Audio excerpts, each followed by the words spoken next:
So for more insight, it's a pleasure to welcome Iranian political analyst Armin Navabi, founder of Liberty Politics, joining us now from Vancouver. Thank you so much for your time. So Qatar, of course, is one of the mediators in the US-Iranian efforts to end the war. And now Doha is making it clear that Tehran bears full legal responsibility for the attacks on a Qatari tanker near the Strait of Hormuz. What exactly is the Islamic Republic playing at here?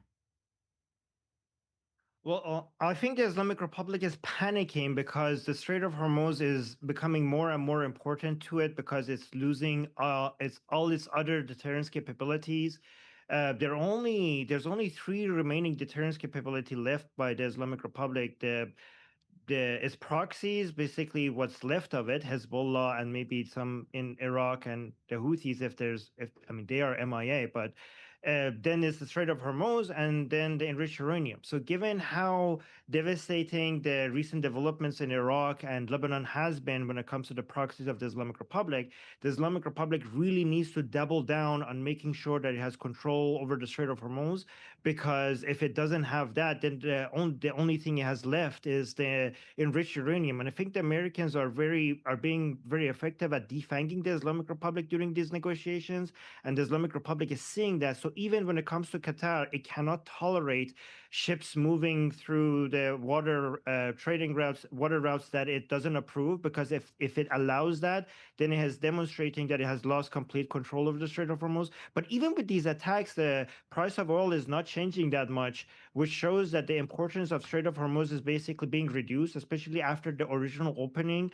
The global markets were flooded with oil, so that's why you're not seeing that much of an impact. And I think the Islamic Republic is seeing that even if it could have some control over the Strait of Hormuz, the Strait of Hormuz is not as important as it was hoping to be. And I think the markets are pretty good at basically finding other ways to deal with this. And I think the maneuverability of the markets is something that is frustrating the Islamic Republic. I also think Qatar is not going to do much of anything serious against the Islamic Republic. This is just them talking, but at the end of the day, they will always be there for the Islamic Republic because they don't have any other choice. Right. So this is just them talking, yeah.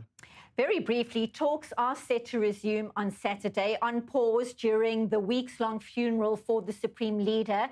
Talk to us about the images coming out of Iran, the outpouring of grief, some suggesting the turnout is way less than expected. What is your take, your sense of this display? Is the regime even more emboldened right now? Briefly, please. Oh, the complete opposite. Like the images coming out are embarrassing, but you don't have to believe me. The regime supporters themselves, there's videos of them complaining about the lack of the low crowd sizes and wondering why this is happening, and their own people are basically coming. There's videos of them on the ground noticing that it's not as big as they thought, and they're asking why this is happening, and they're coming up with different excuses for it.